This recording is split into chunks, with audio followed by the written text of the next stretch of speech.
KTM are going into administration. Not yet bankruptcy, but they're certainly going into administration over the next 90 days. That's what we're talking about today.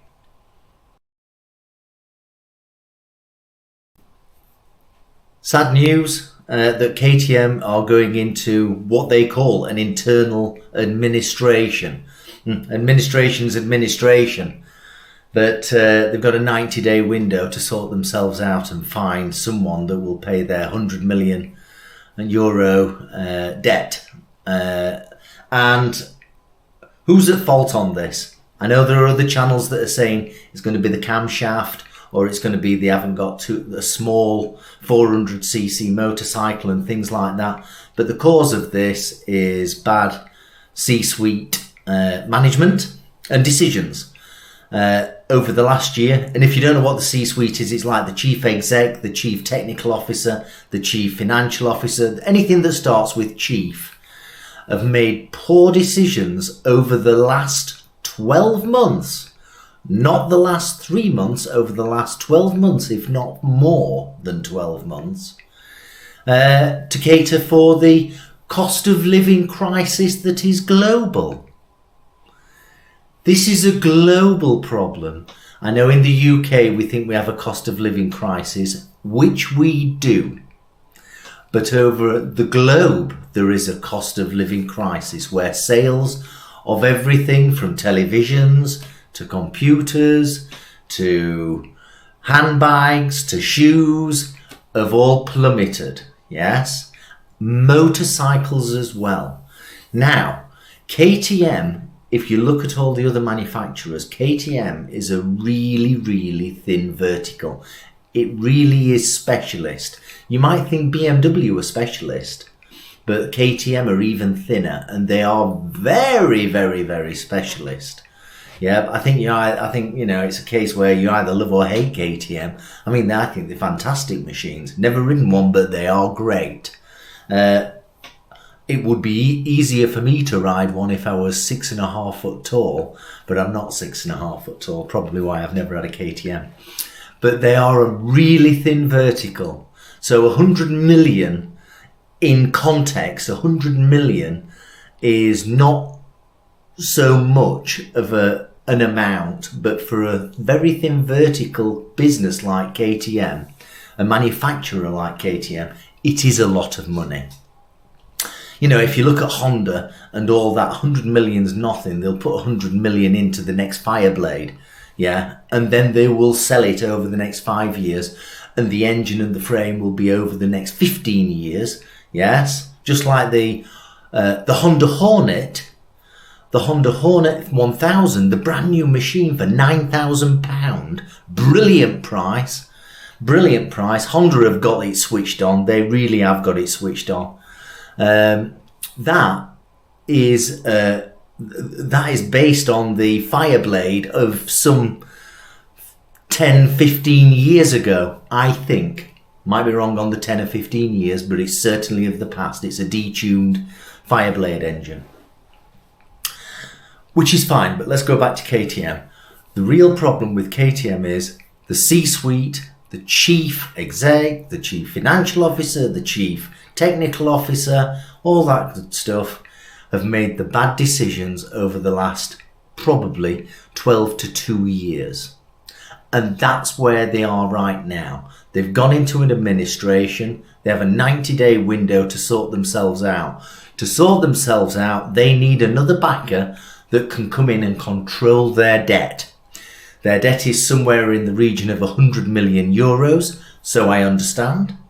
And that means, who's going to bring up €100 million?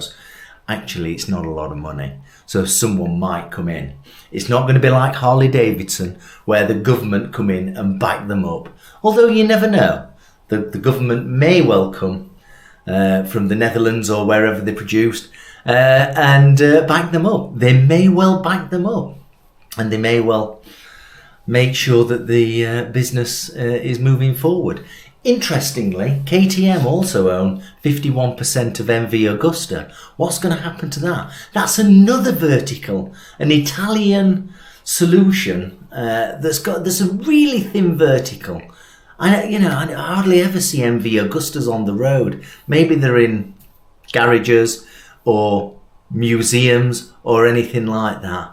But that's a really thin vertical, So it's very, very sad that KTM have come to this point, and this is going to send a shockwave through the whole industry. Everybody's going to watch this like a hawk. Yes, they will be watching this like a hawk, and trust me now, when it comes to the other manufacturers, including Triumph, unfortunately, because Triumph's quite niche, it's compared to Suzuki and Honda and things like that. The accountants will be making sure that everything's absolutely hunky-dory and there's nothing going wrong. I personally think that this is just the start of it. And this is the cost of living crisis. No one's buying motorbikes anymore, which is really, really sad.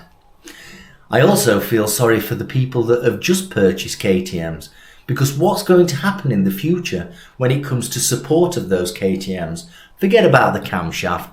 That was less than 1%. Yeah, the camshaft issue was just a bad run from a metallurgy perspective. Yeah, it was just a bad run.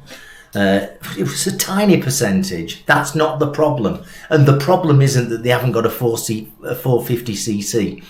They're a very, very specialist motorcycle that, generally speaking, are large motorcycles. Yeah, they're not, a 450cc would never save KTM.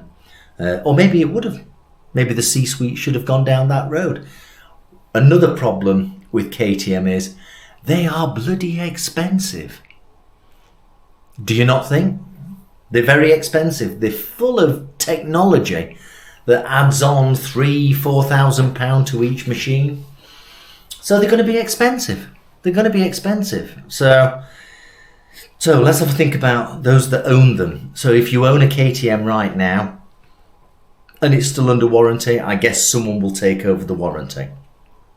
Where you're going to get it fixed, not sure. Not sure at this moment. Maybe Honda or Suzuki will stand up and say, we can take them over, and they'll take a slice out of the administration and bankruptcy, should that come in 3 months' time. Bankruptcy, let's understand what administration and bankruptcy is. Administration is when you have an internal or external person coming in and reviewing your finances. Bankruptcy is when a court takes over your business and starts managing the dissemblement of your organisation to recover as much money as they can to pay the debtors off, or creditors, is it? Creditors or debtors? Creditors, that's what it is. To pay off the creditors for your organisation. Remember, customers come last. Customers do come last.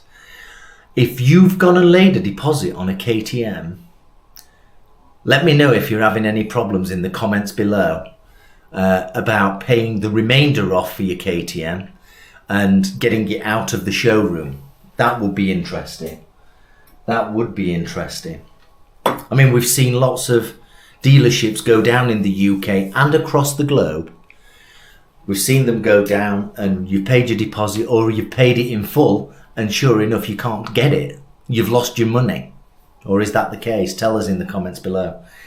But, so, current situation, you're going to see £16,000 KTM up for sale maybe for 14,000, 13,000. What's going to happen if you've already got a KTM, maybe 2 years old, and let's say you value it at £9,000? How are you going to feel if at the end of the 90 days and the business goes into bankruptcy proceedings? How are you going to feel if your £9,000 machine, which is only a couple of years old, is only going to be worth, let's say, 7,000, 6,000, 5,000? Not sure. What about CF Moto and all the stuff that CF Moto do? They're all intertwined within KTM, etc. I'm not sure what's going to happen. Tell me what your thoughts are on CF Motor. MV Agusta, what's going to happen with MV Agusta? Then again, they are truly specialist. It's really, really sad news, this, but it's not a major surprise. You've got the C-suite making poor decisions, and sure enough, they didn't cater 1 to 2 years ago for this looming cost of living crisis that is across the globe. It's not local to the UK, it's not local to Europe, it's across the globe. It's all over America, it's all over India, it's all over Russia, it's all over China. Yeah? You might get the impression in China that everybody's living in luxury with their electric cars. That's probably not true. They're probably suffering in exactly the same way that we're suffering. The next question is, who's going to be going next in administration? I've no idea. What manufacturer do you think is going to be the next in line with administration, on the understanding that sales have virtually collapsed? And if you were going to buy a new bike, what bike were you going to buy from what manufacturer? And are you now concerned that that manufacturer may go into administration? It's highly unlikely that the big four from Japan are going to go into administration. Highly unlikely. But if you've got anything else, do you think BMW are going to start slicing people off? I know they've just brought out a new 450. That was available for view, I believe, at the Birmingham NEC. I didn't get a chance to go there. I should have gone really, but it's always much of a muchness. It's the same old. It really is the same old. I get much more satisfaction out of going to a dealership and having a good look around the dealership. You get a better sensation and a better feel for it. What do you think? Comments below. How do you feel about KTM? Were you going to buy a KTM? Have you just bought a KTM? Where are you going to get it serviced if KTM go down? Who do you think is going to bring up 100 million euros and take over KTM? That's an interesting question, because they also get MV Agusta at the same time with the 51% share. That is interesting. Hope you found this interesting. Ride safely. Be kind to everyone. I'll see you very soon. Thank you very much. Bye bye.